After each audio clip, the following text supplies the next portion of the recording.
Hi, good evening. I think we're just about ready to get going now. Thank you so much for taking the time to come to this lecture, because we're so fortunate to be able to have someone as distinguished as Darcy Grigsby here from Berkeley.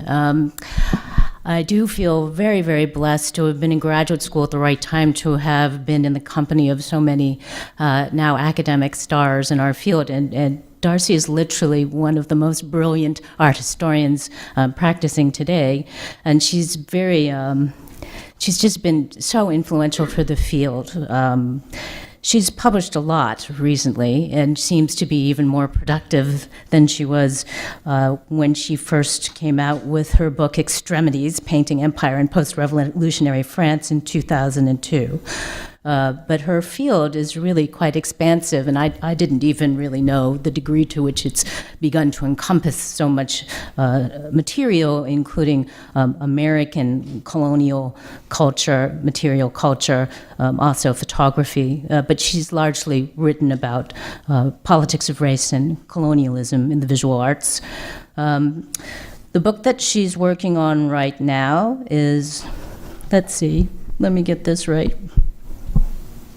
I guess you already published Enduring Truths, Sojourner Shadows and Substance. That was in 2015. And this lecture actually comes from the newest book project, which is Creole Looking, Portraying France's Foreign Relations in the 19th Century. So this is really exciting. This is new material.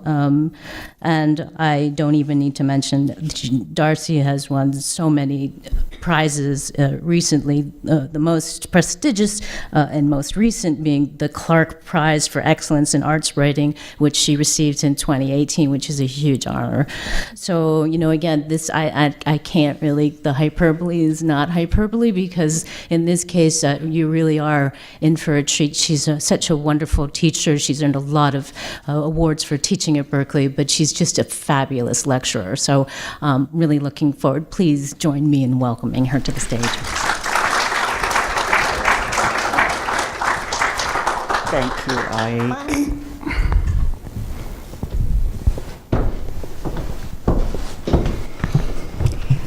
Well, that's not much to live up to. Can we bring the lights down, please? Quite a bit on the stage, yeah. Thank you.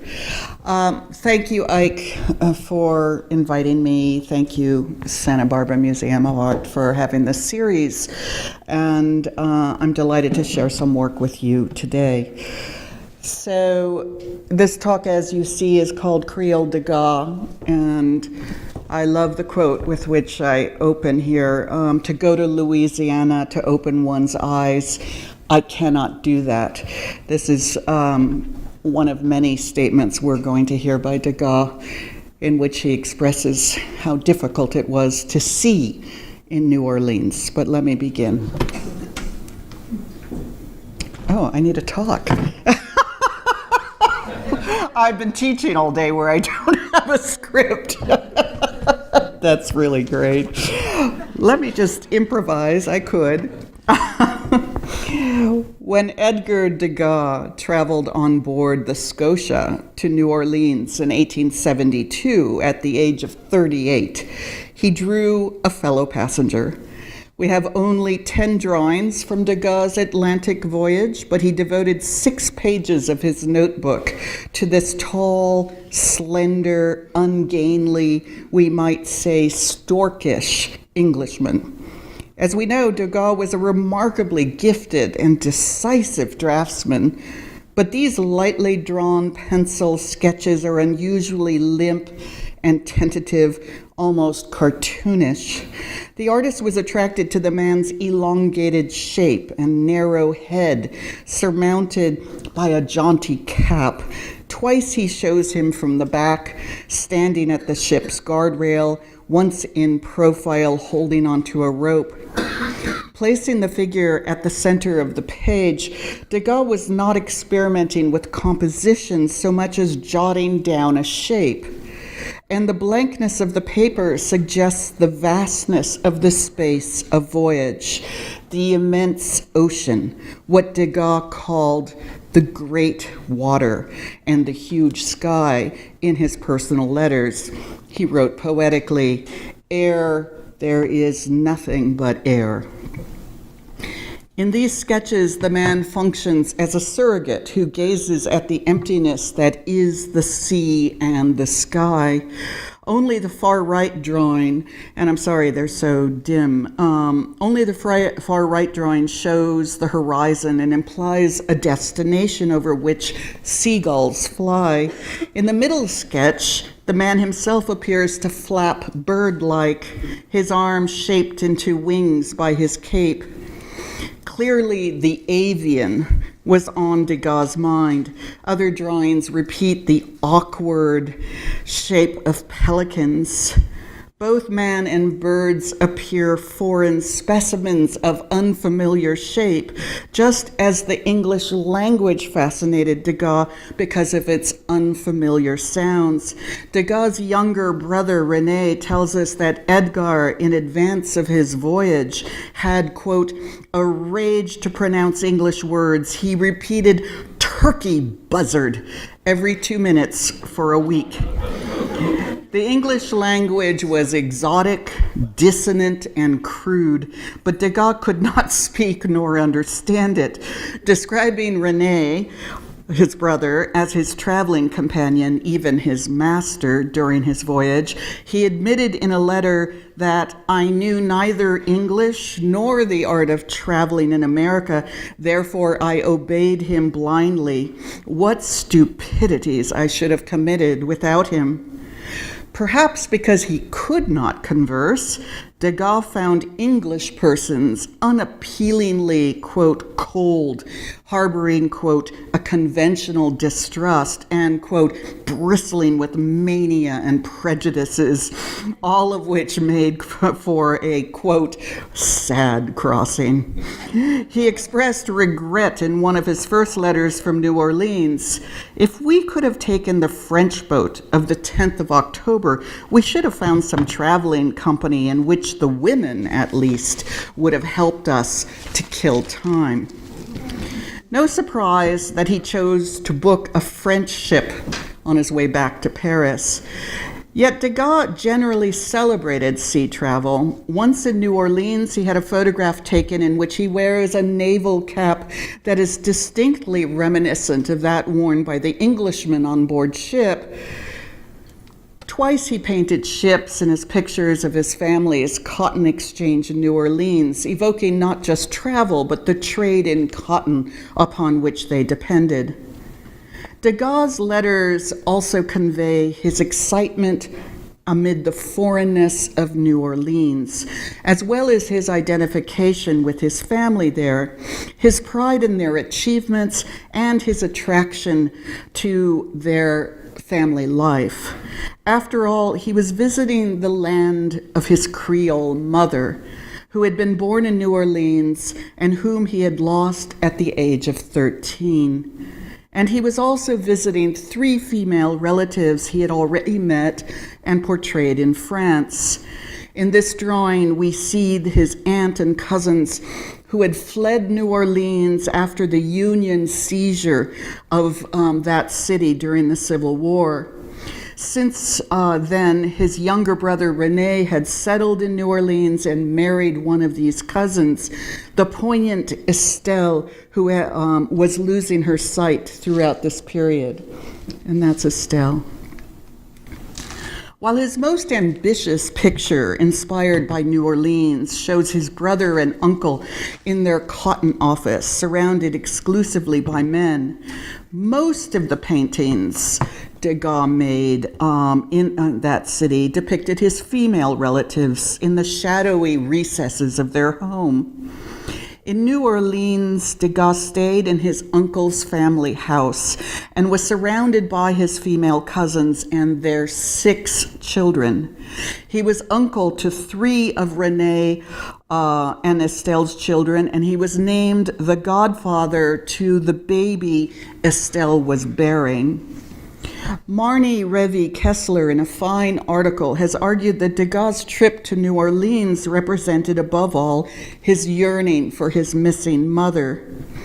Degas was clearly attracted to the 18th century gentility of Creole women, depicted here at the New Orleans Opera in 1866. In his letters, he repeatedly referred to his rereading of Rousseau, likening Creole women to Julie, who, quote, was beloved because she showed herself ready to be loved. There is the tenderness of the 18th century in their manner, end quote. In New Orleans, the artist famous for his misogyny expressed gentleness toward Creole women, whom he painted more often than men. He even entertained the idea of marrying and starting a family of his own. In a letter to a friend, he worried, however, that Creole women had heads as weak as his own, quote, which à deux would prove a strange guarantee for a new home. Abruptly, Degas caught himself and insisted that his correspondent never repeat what he had just said. There is no joking here. My death would not wipe out such an insult, and Louisiana must be respected by all her children, and I am almost one. A decade later, his uncle, furious because René, Degas' brother, had abandoned Estelle and her children, his uncle wrote that Edgar was his favorite nephew, like his own children, Creole in his heart. You are indeed that Edgar whom we always loved, the cherished son of my sister Celestine, the favorite of my daughters. Like the four of them, you are Creole in your heart.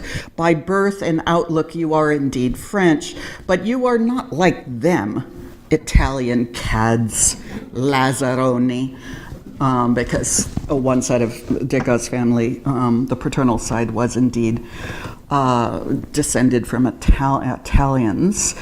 Mousson reveals the complexity of Degas' origins, French, Italian, and Creole, but he also betrays an awareness that Degas would never, in fact, have been considered Creole by the French. In French usage, Creole referred solely to those born abroad. To be French by birth, as his uncle notes here, was by definition not to be Creole. And if white persons who had been born in the colonies were Creoles, according to the French, so too were the persons of African descent who had likewise been born there. For the French, Creole did not specify race, but birthplace. It was colorblind. In New Orleans, Creole was applied to French-speaking whites, but also to French-speaking blacks and French-speaking mixed-race persons, whether they had been slaves before the Civil War or had long been free and were called Creole free persons of color. All of these portraits depict Creoles. This is not to suggest that white Creoles were themselves colorblind or free of the long-held prejudices engendered by the slavery upon which their wealth depended. Far from it. But they believed the dark people who shared their culture, language, and American birth to be Creoles, like themselves. Add to this a third term, the white immigrants moving in ever greater numbers to Louisiana from Europe. They came from France, like Degas' brothers, and were called foreign French, and also from Germany, as Degas noted in a letter to Tissot, the painter Tissot. The Englishman seems to be bristling with mania and prejudices. One feels there is a rivalry with the mother country. Mother country? But Germans are arriving in their thousands. The other day, a French maid, whom René had engaged before leaving, arrived on a small German boat. In the hold, like Negroes in Bayard's pictures, which I show you here, were 651 German immigrants fleeing the Vaterland, misery, and a new war with Russia or Fair France. Fair France still has a quarter of a foot in Louisiana. The Creole cannot measure strength with the Yankee. Whites in New Orleans were a culturally and linguistically heterogeneous group. The white Creole elite desperately attempted to maintain their supremacy by emphasizing their ancien origins, the length of time that they had lived in Louisiana, but they did so while keenly aware that they were losing control over that city. The Creole Degas conceded cannot measure strength with the Yankee. Graphs that polarize white and black populations, therefore, inaccurately suggest a binary opposition that did not apply to 19th century New Orleans, where culture, language, and religion defined people and their politics more than skin color. The Civil War and the end of the Confederacy had only further complicated an extraordinarily complex social system. The black-white opposition that we too readily take for granted suggests an alliance and identification among Catholic Catholic French-speaking whites, most of whom had Confederate loyalties, and Protestant English-speaking whites who had fought on the side of the Union, had ended slavery, and had imposed English as the state language of Louisiana. Now, this is purposely meant to be overwhelming, and you don't need to read it at all. But a list such as this suggests how very complicated were the diverse cultural and racial divisions in post-Civil War New Orleans.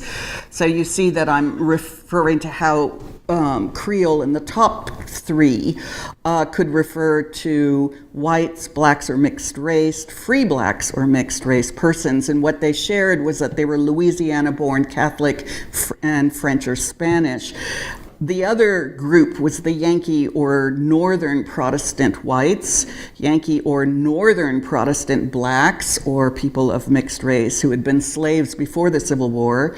And then we have the Yankee or Northern Protestant blacks or mixed race who were free people before the Civil War. And then we just get to the foreigners, which include French people like René, Degas' brother. And then at the very bottom, even those Germans who were coming. Okay. Degas' family was both Creole and Confederate.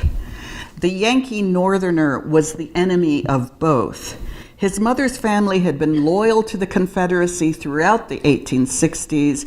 During the Civil War, his uncle had served in the Confederate Army.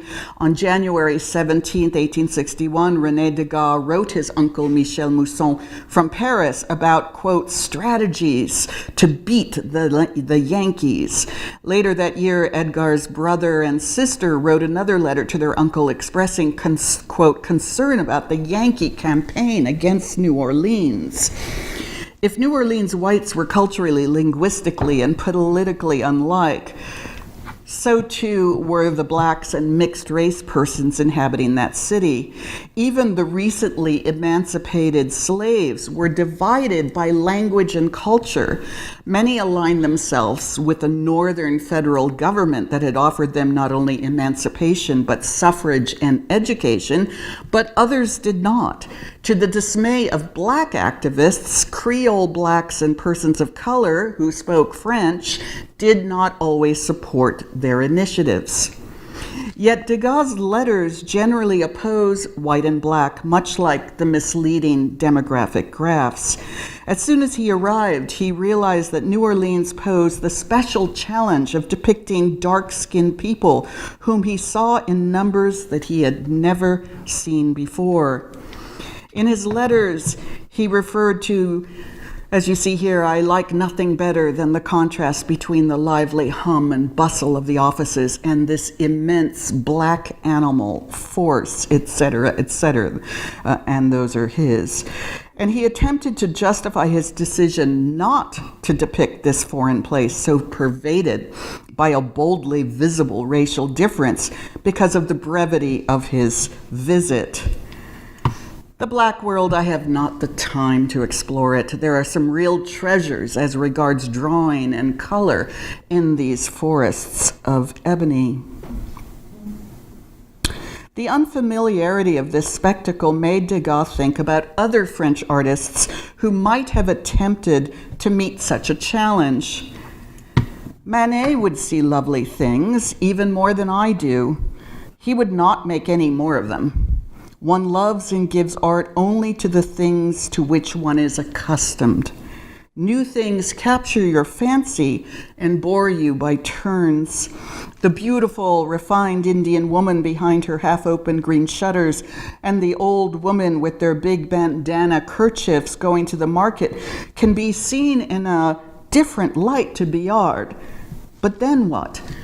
And he's rejecting Billard, and he's embracing Manet, but he says neither could in fact do justice to what he was seeing. While pitting Creoles against Yankees, Germans, and Englishmen when writing of whites, Degas never acknowledges the equally complex linguistic, cultural, and political divisions among the dark-skinned people who lived in New Orleans. Instead, he often typically assimilated them, sometimes subsuming all of them in an overwhelming, as we've seen, dehumanized blackness, that immense black animal force in those forests of ebony. His favorite image was the contrast between dark nannies and the white children they held, naming among New Orleans' many visual attractions Negroes in old clothes like the drunk from La Belle Jardinière or from Marseille, rosy white children in black arms, and below he includes the phrase, the children all dressed in white and all white against black arms. Degas was clearly fascinated by the black-white juxtaposition. Only occasionally did he acknowledge the coloristic diversity of women within that black animal force. When describing so-called negresses, he admitted how varied were their complexions, and the pretty women of pure blood, and the pretty quadroons, and the negresses so well set up. And I like nothing better than the negresses of all shades, holding in their arms little white babies, so white against white houses.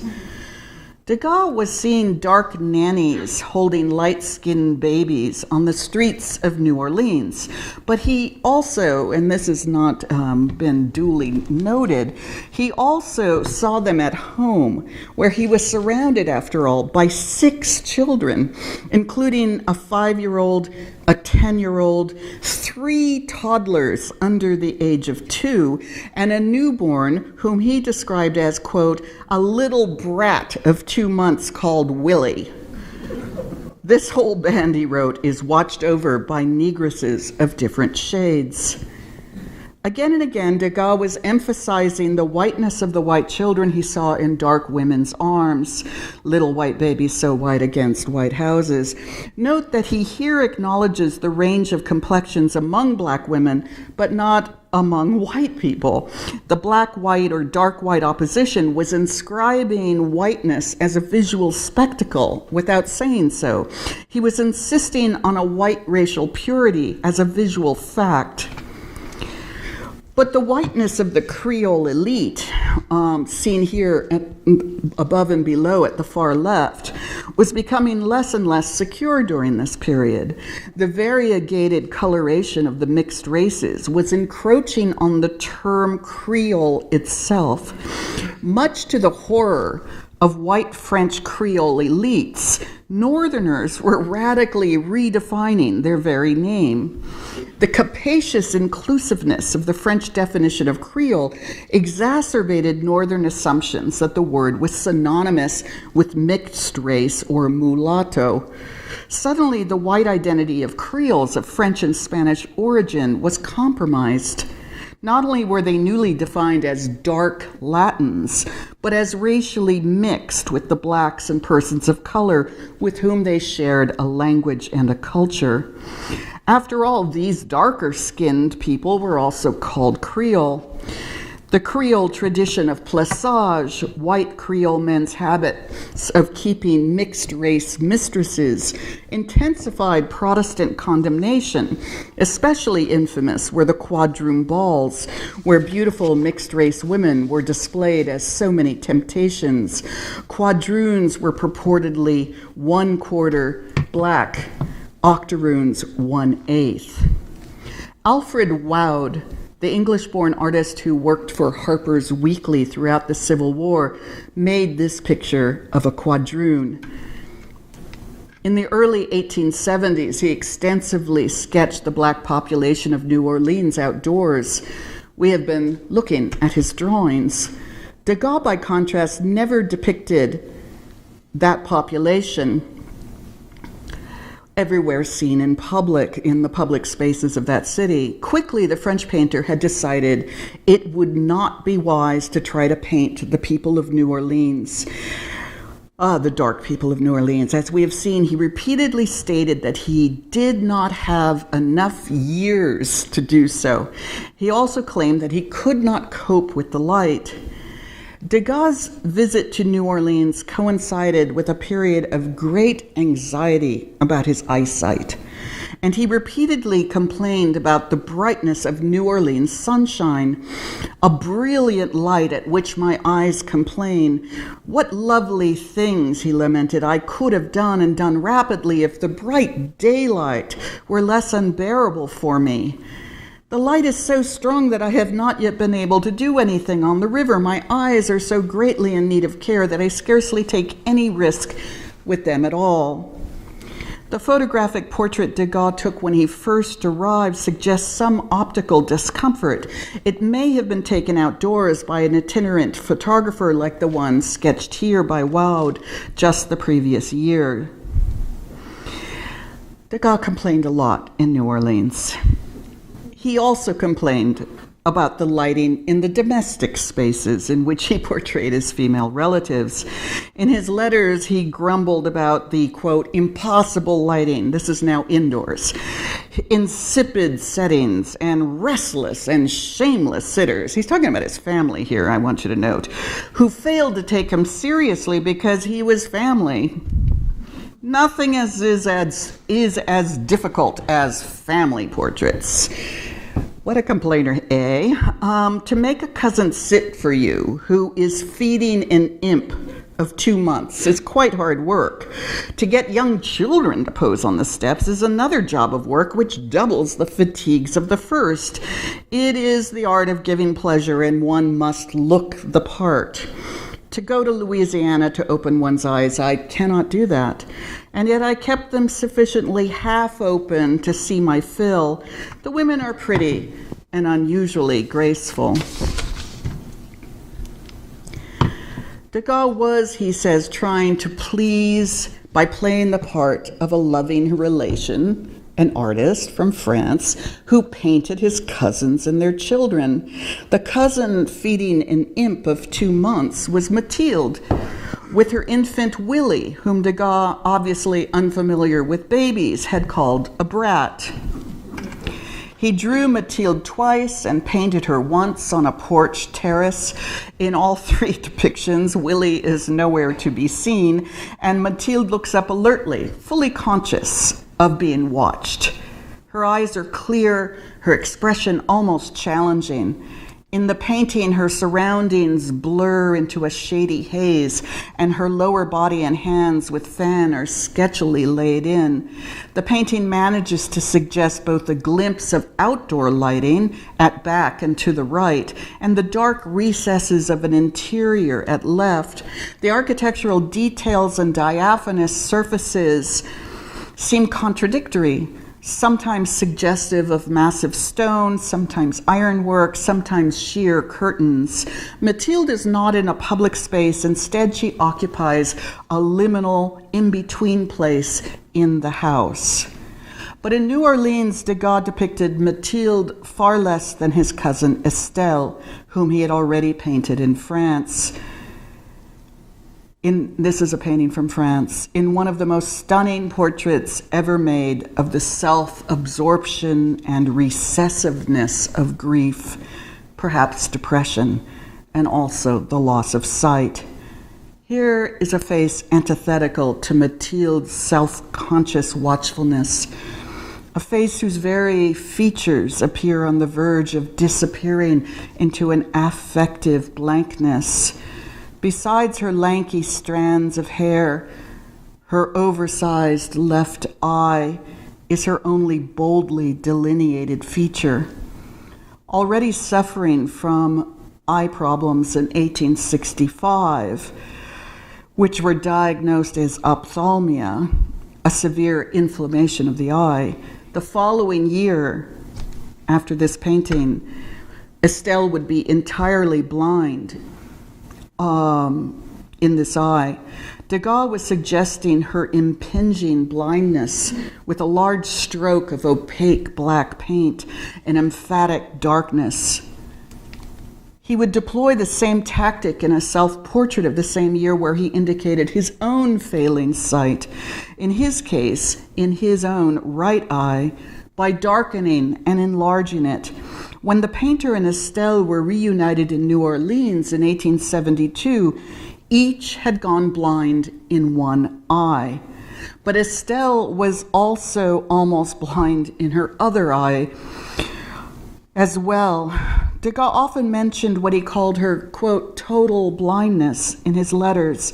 Degas' panic about his fragile eyesight is palpable. He watched his courageous, almost blind cousin's domestic competency in admiration and terror. In New Orleans, sight and blindness were foremost on Degas' mind. Twice he painted Estelle in her dim, shadowy home, barricaded behind flowers whose vivid color, and it's more vivid than it appears here, and sharp shape render more poignant her incapacity to see them. In all three portraits of Estelle, her eyes are asymmetrical and rimmed in red or darkness. In the largest picture now in the Delgado Museum of New Orleans, Estelle stands pregnant at the back of the space, arranging an immense vase of tall flowers that all but overwhelms her.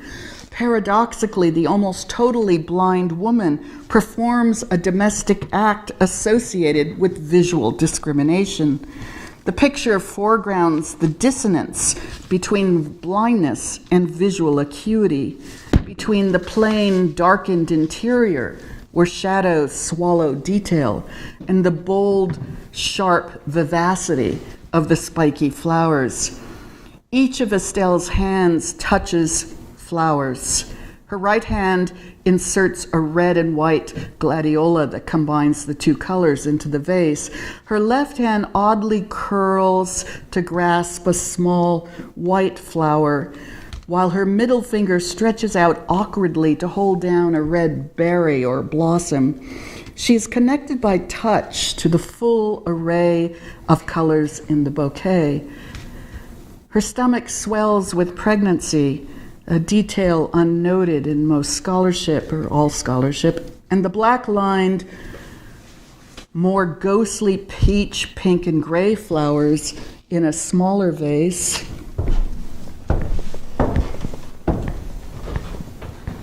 So I'm talking about this over here. In a smaller vase,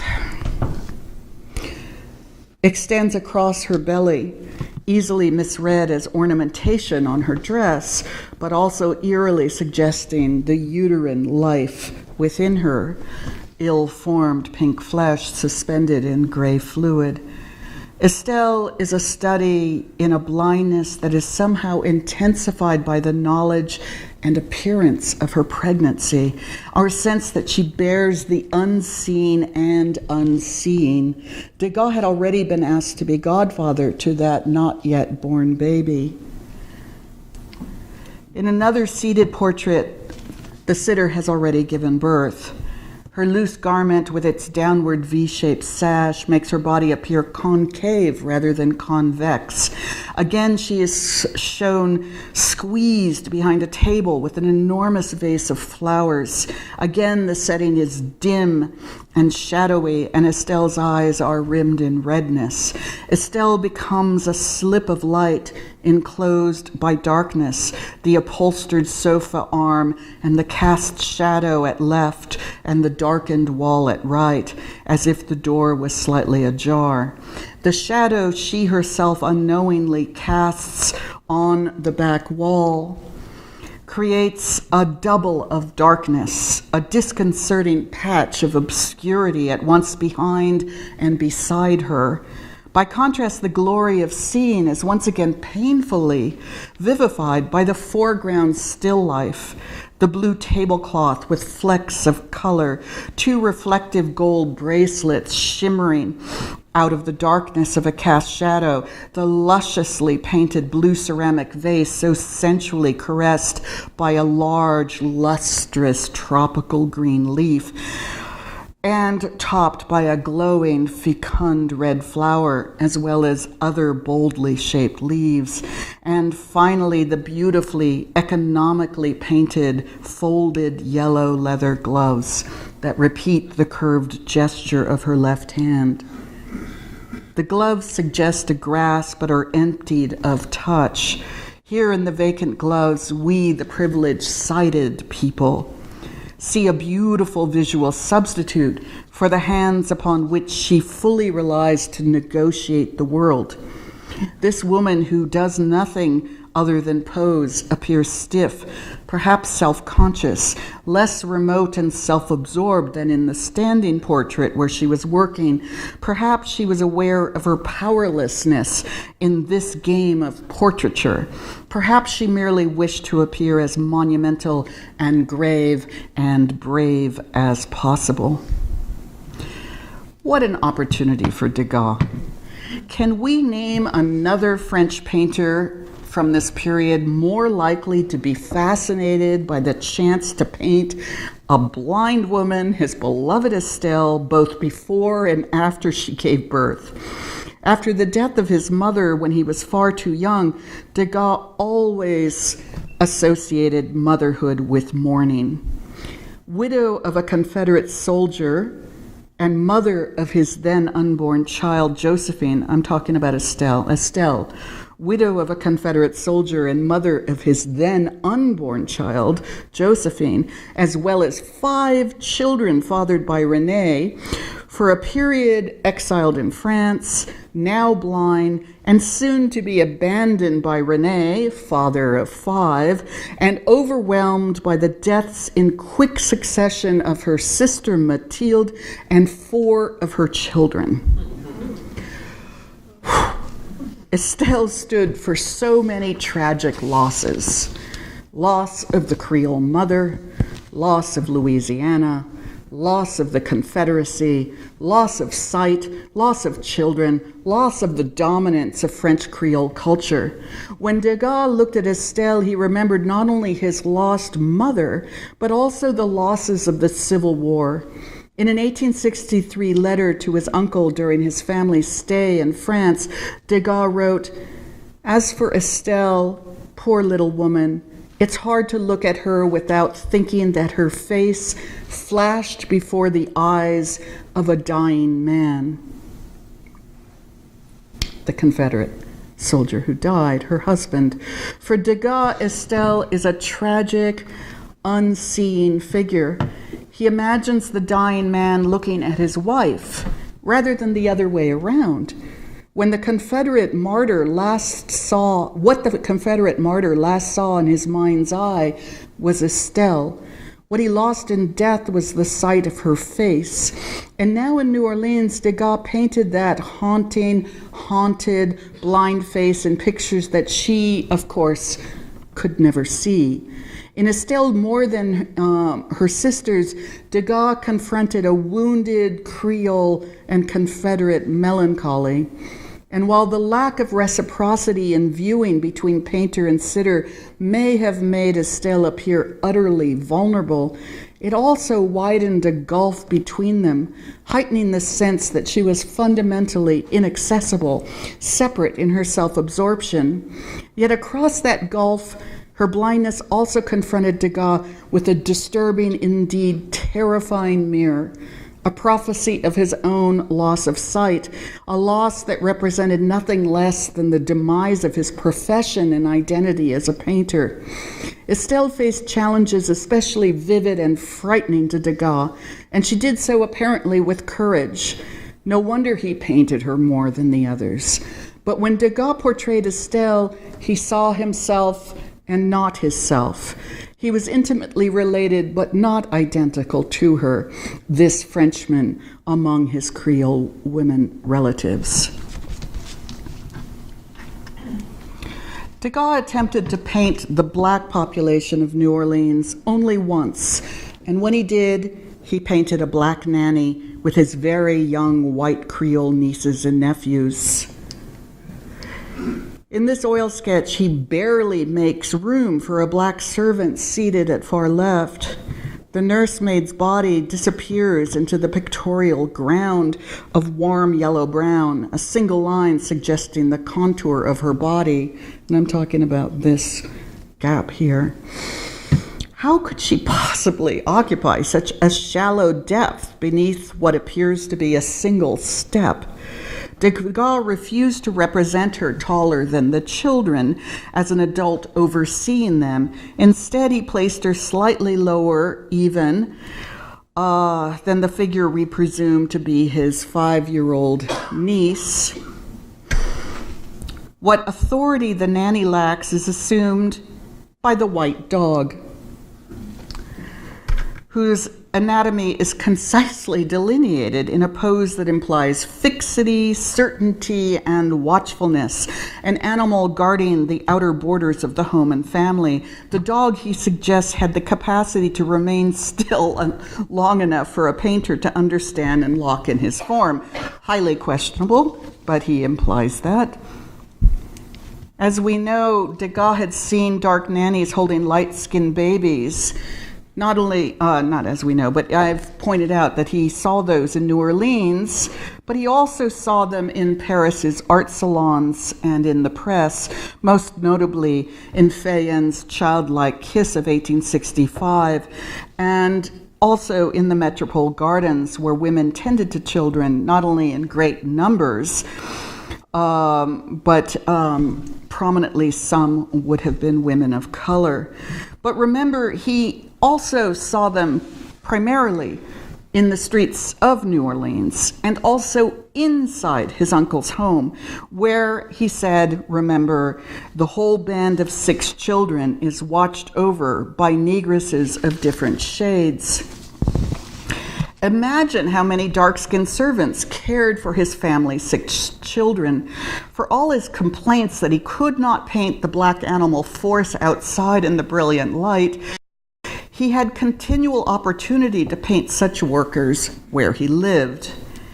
In this oil sketch, however, he barely makes room for the black woman seated at the left. He appears to have been daunted by the challenge, admitting the dark-skinned woman into his painting and then pushing her to the furthest edge in as low a position as he could possibly devise, down and out. Uniquely, in Children on a Doorstep, Degas experiments coloristically with a range of complexions, but as we have seen, this is not how he generally conceived racial difference in New Orleans. His imagery in his letters was primarily oppositional, white babies and black arms, yet he complicates that binary in this picture's range of skin colors. The painting betrays a fundamental fact of opticality, the way appearance undermines a conception of fixed racial categories based on skin color. In Children on a Doorstep, the small child who faces us has been described by a Degas scholar, Jean Sutherland Boggs, as, quote, the boy in shadow facing the 2 seated on the top steps, although he could easily be a black boy who played with the children. Is this young child in shadow, or is he a child of darker skin color? Herein lies a confusion of lighting and complexion that Degas failed effectively to exploit in his picture, but he would quickly devise a way to do so. And I'm moving on to this last section. Whoops. Ultimately, Degas chose not to paint New Orleans' Forest of Ebony, keenly aware that other artists may have found an innovative way to do so. But the spectacle of New Orleans' immense black population, contrasted to the overwhelming brightness of its light, had a lasting impact on his art. His remark that he would not make art out of the aesthetic treasures of the black world was followed by a realization that it would feel surprising to live once again among white people in Paris. And I look at the bottom part of the quote here. I shall be very surprised to live among white people only, in Paris. And then I love silhouettes so much, and these silhouettes walk. The last line here, and then I love silhouettes so much, and these silhouettes walk, is astonishing for many reasons. It turns skin color into a lighting effect, not complexion, but a deprivation of light. Complexion turned into shape, set against light, what the French call contre-jour, or against day, and we call backlighting. Degas' writings attest to a long-standing alertness to silhouettes. What he acquired in Louisiana was an appreciation of a population whose appearance resembled that opaque blockage of light for him. And these silhouettes were not mere shapes locked into static pictures. They crisscrossed the overbright outdoor spaces of New Orleans. Brightness was blinding. It was difficult, especially for Degas, to discern the features of those seen against such brilliant sunlight, but simplifying the persons into black shapes made the populated world outdoors attain a visual legibility otherwise frustratingly elusive. Degas had become conscious of an effect of great tactical use. Compare the studies of the Englishman made by Degas on his way to New Orleans and the picture he made during his return voyage. Gone are the lightly penciled contours of an empty blank shape. Instead, an ink wash efficiently represents his fellow travelers as black masses against the white brightness of sea and sky and paper. On a piece of his family's cotton office stationery imprinted Degas Brothers, New Orleans, he fills in ink outlines and turns them into dark shapes. Degas was experimenting with silhouettes here. The man at left is half outline drawing and half hulking black mass. His coat and head and hat are a continuous wash of black ink. He may glance towards the woman at center. She is everywhere a darkened shape, save her outlined arm where the blank paper signals her whiteness or her glove. The man at right is more lightly washed in, his suit and hands a medium gray, but his head is a black profile, as if silhouetted against the brightness behind him. In this drawing of his return voyage, Degas is far more interested in opaque mass that is backlit than he was on his way to New Orleans. But he is not consistent about how much he cares to signal or relinquish complexion. And once at home in 1873, back in Paris, Degas did not forget what he had learned in New Orleans, those silhouettes that moved across the city, those white babies in black arms against white architecture.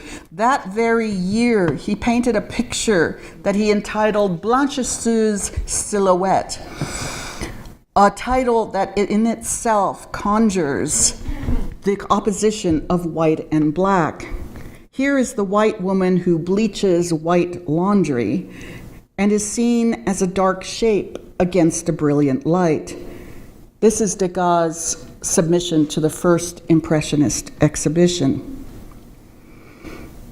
Degas had been missing laundresses intensely throughout his stay in New Orleans.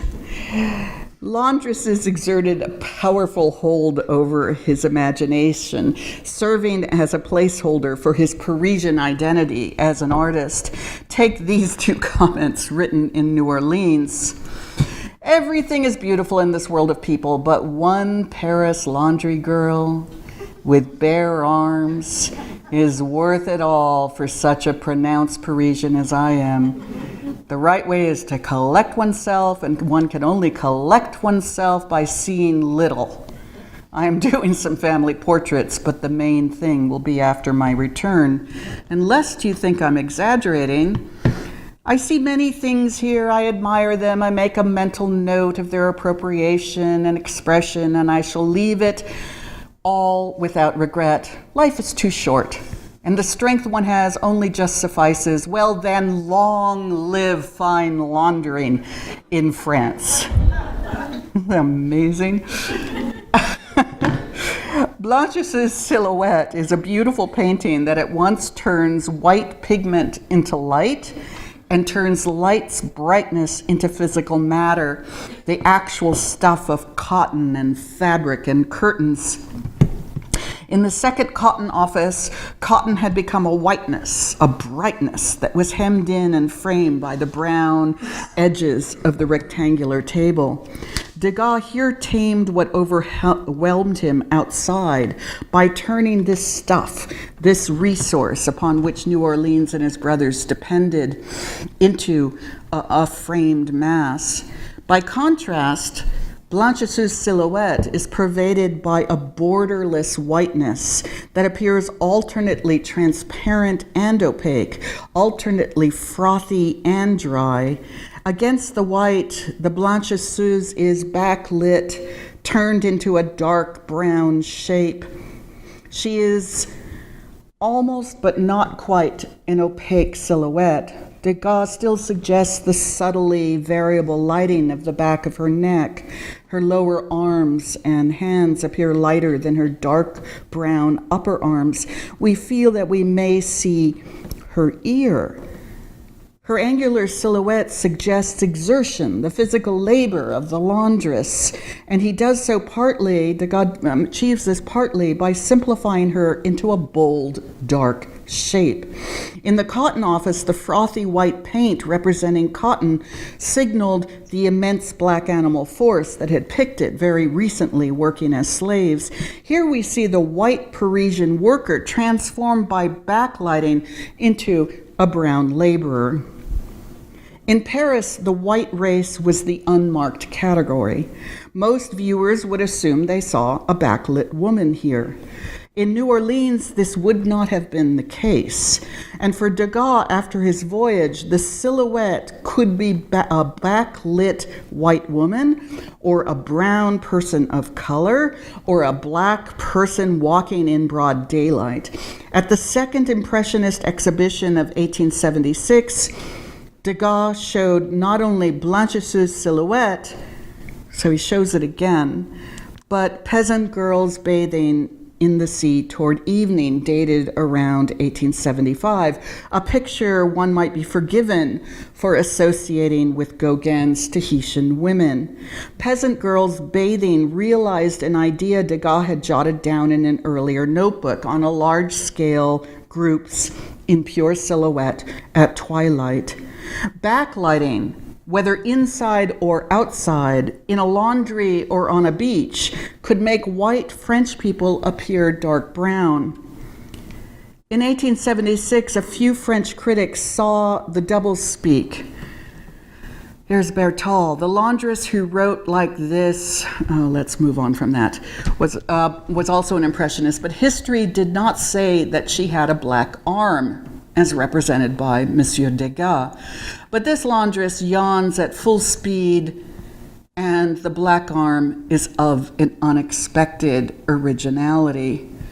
And another critic, In the back room, Degas shows us a laundress whose head and arms are almost black.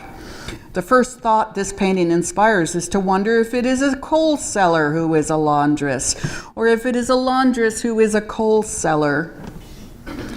Notice that Bertol, the first critic, described the laundress with the black arm as inaccurate, but then admitted that the black arm is of unexpected originality.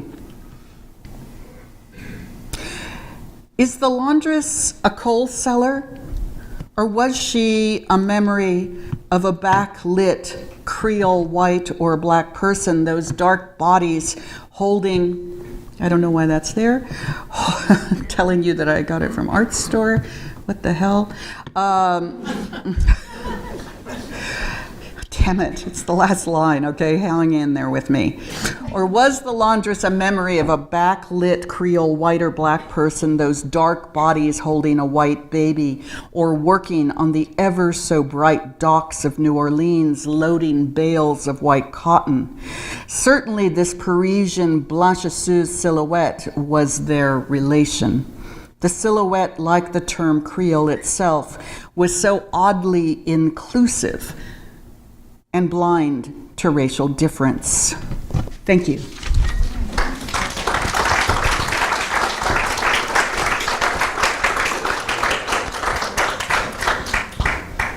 You take some questions. I'm happy to take questions. I also understand if you want to go eat. Should I just call on people? Ike, should I be the one that calls on people? Hi. I like the terms you've used and what you've helped us see. I wonder why, when you're speaking the silhouette of the contrast of black and white, the iron isn't depicted more clearly, the shape of the... That's so brilliant of you. Yeah, I don't know. That is so interesting. The front, the facade is much more... She wants you on tape. Oh, sorry. Just what you want. The outline along the back against the white background, which is beautifully backlit, as you say, but in the front, it's messily, quickly, hastily done without the stern contrast of white and black. I just wondered if any writing had said, because the heavy irons used then could have been another emphasis for black. Yeah, no, I love that. And, you know, he does do many laundresses and women ironing. And I will now look at all those shapes. But clearly, he was more interested in her form, backlit, and all of that frothy, amazing sense of curtains and cloth hanging all around her.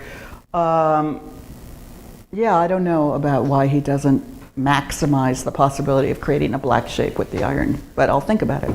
Thank you. Hi. Hi. When did he start taking photographs?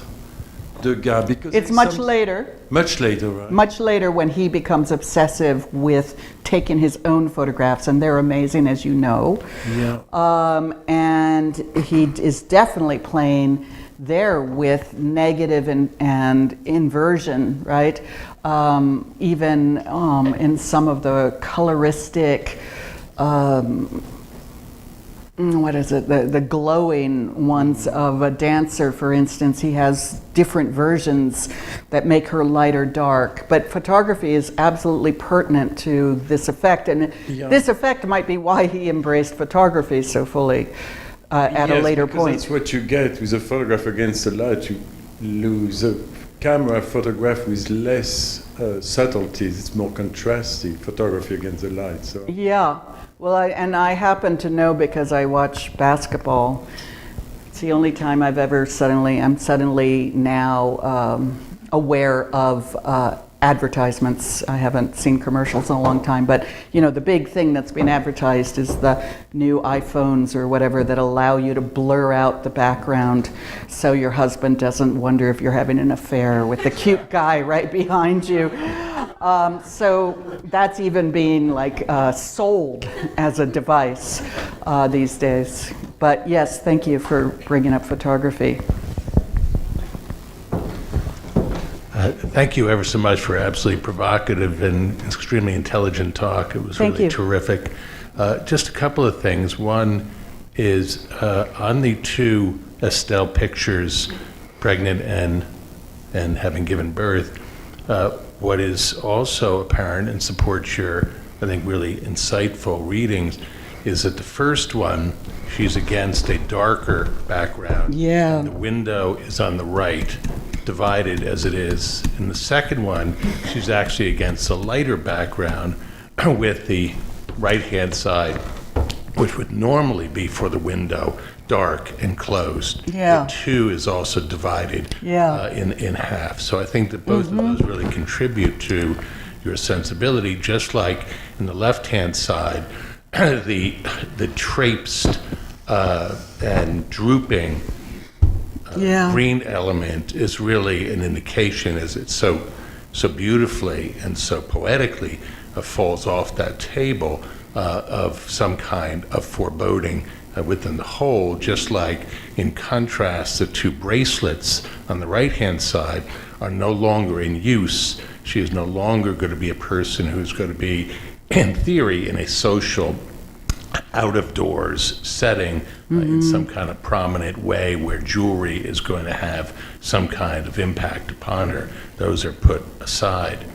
The other thing that I have no idea about, other than looking at these pictures, and I would love to have you, and I'm sure you've looked at the Estelle picture seen from above with that beautiful polka dotted dress that she wears, looking off to the left-hand side. Yeah. That doesn't quite fit into I'm not sure. I think that's Estelle, actually. Well, that itself would be an interesting... You know, I must say there is confusion in the scholarship, and I am proposing these identifications that some scholars would disagree with, because you see the resemblance isn't so marked that between paintings that you can be sure which sister it is. Right. But I do believe these are Estelle. I also happen to believe that absolutely exquisite painting at the Getty of the convalescent is Estelle, where, you know, it's a woman in a kind of blur of illness or convalescence. And, you know, we have to remember, and I don't know why nobody has made anything of this, that Estelle gave birth while Degas was there. Really? That would freak him out, Totally. but fascinate him, right? The man who does all the women in tubs and washing themselves, and he's so obsessed with women's toilets, etc., and laundresses, as you know, that I think that the physicality of her giving birth would have had a big impression on him. And I think that convalescent might be Estelle. Yeah. But yes, go ahead. Just two last points. Please. Many of the pictures, although not the one so much on the right, but certainly the one on the left, is an unfinished picture, just like the children at the doorstep is an unfinished picture. Yes. So it's a little tough to push things a little too far. But I think just the notion of him not being able or not wanting to complete pictures, and that so many pictures from this campaign are incomplete. Yeah. That itself, I think, is worth... Mathilde, too. Yeah. Working into your very rich reading of this effort. And finally, and this is, I know nothing about this, but I would suspect there must have been 19th century silhouette portraits that America is so well known for. Yeah. And obviously the black against white and so on and so forth. I do not know whether that would have been true in Degas' or household there, but it certainly must have been part of the visual culture there in New Orleans as well. Yeah, I will look into that. I'm not aware of those silhouette pictures in New Orleans, but I don't know. I haven't researched that, so I'll take a look. Everybody wants, not everybody, but I've given this talk many places, and people generally want to get to Kara Walker.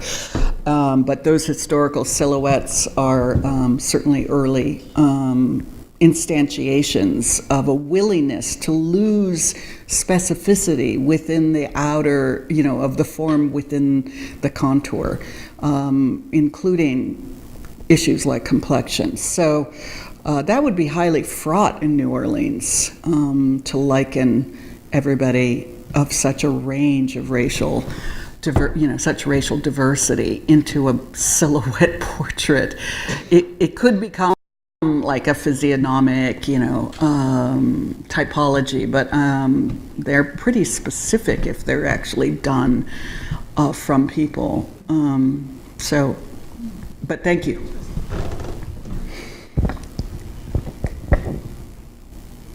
Sorry, I wonder if you would assess this voyage to New Orleans as the one that made the biggest impression on him, or did Degas, again, later in life, take such a return visit to the United States or to elsewhere that I didn't know of one, and not to North Africa, not to Provence even.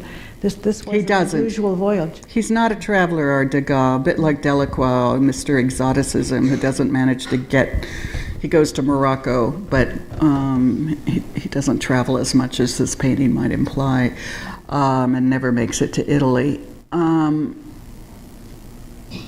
he does not return, but of course the fact that René absolutely was such a bastard and left blind Estelle with 5 children. Having just lost her around that time she loses her sister and her eldest daughter, and she's already lost her Confederate husband. That made things very difficult in terms of the relationship among the Degas and the Mousson family. And he doesn't speak to René for a very long time. He identifies with Estelle even in that decision. And, it's just, nothing like 19th century stories to just be vivid novels. Who does René run off with but the woman who taught piano named America? Help me, Lord. I don't know if anybody else had I actually had one. Please. I'm sure, terribly uninformed question. And that is just that I wondered if you were making consciously or unconsciously, probably consciously, a relationship between blindness as thematized in this familial sense with the perception of race. Because it does strike me as interesting, and this is a tension in Degas' work altogether, as just for someone who's such a brilliant draftsman who can describe anything at will, what he chooses to not efface, but to not image with distinction, and what he chooses to image seems to be a really peculiar thing in his oeuvre in general. So, I just wondered if you are making a connection between these two kind of thematic strands of your paper, your chapter. I'm trying to, but I think I could go further. The fact that he's going blind and that it's bright out there and he loves silhouettes means he could have done some really remarkable paintings of black people as silhouettes. And his whole sense of, time is passing, I will never be good enough at it, somebody would be good enough at it, not Manet, but maybe Manet, no, not Manet, not Billard. That sense of him not imagining that he could mobilize that partial vision. But I'll have to think harder. I end it with that Creole colorblind part because the reason I'm writing on Creole is I became so fascinated by a term that wasn't racially specific and created the confusion that it does in New Orleans, but also in Paris among Creoles and in the Caribbean, etc. I'll have to think about it. I think that's great, Ike. If you have anything you can press me on or... Well, I haven't really thought about Degas in such a long time, but, that picture at the Walters is one that I live with for I know, for you years. Lucky woman. Yeah. Well, do you think it's as stunning as I do? I do, although, it's so miserably depressing that it's difficult to look at it for long periods of time. It's so beautiful. Yeah. It's whether you can live with grief, but grief has been a part of my life, and I really like seeing it visualized. I guess also what I'm trying to say is, and I'm sorry I'm being so inarticulate, I've been on my feet all day long with this sculpture installation that I told you about that I can barely think right now. But, You're valiant. But I guess what I'm saying is, the representation of another race in terms of your muscular ability to record it is something that is oddly a matter of comfort, right, in terms of who, your models available are. But it's also whether or not there's a resistance internally to the task of description, right? So if you're uncomfortable with it, I think in a way it has to be an expression of a fundamental discomfort. Oh, he's extremely uncomfortable because can you believe he had at least 6 black women in his house with him, probably helping with her childbirth, helping all the children, probably cooking, etc. He was surrounded by black labor and he was fully incapable of even recognizing it in the house in his letters. It hardly comes up while he's constantly talking about that ebony forest, etc., outside at the docks. It's like there's where he can name it. He doesn't seem to be able to name it inside his family's house.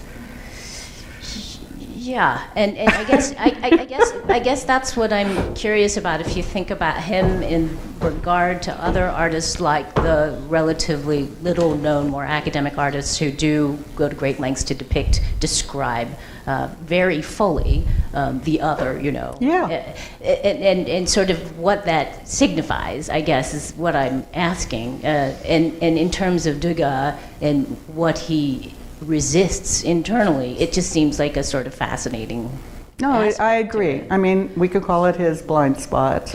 Well, yeah. I mean, no, seriously, I'm totally comfortable with that. But it's so interesting that he turns a visual characteristic that he associates with them into something he brings up against what he obviously is one of most his erotic objects is the laundress. I didn't even show you other quotes that, he's on the ship on his way to New Orleans and he sees the foam behind the ship and he says, it's just like the laundress's soapy water. I mean, the man is, and so if we call it a blind spot and a certain unwillingness, it's very interesting that he puts together the terms blanchisseuse silhouette when he gets back. He's where he feels safe in Paris. He, like Bartholdi, who made the Statue of Liberty, I'm always fascinated with these Frenchmen who come to the United States and cannot believe the intimate relationship with black bodies that the train system forces. Degas says, these amazing black men take your shoes and polish them, and Bartholdi, Bartholdi had, he was really unsettled by their handling of your food, etc. And for all of the fantasies about Paris having a different kind of openness to racial difference, I consider that a fantasy, and these men are really astonished and a bit taken aback by the omnipresence of black people in the United States. Yeah. I don't want to exhaust you more than okay. I thank you all for coming on a gray day. I appreciate it.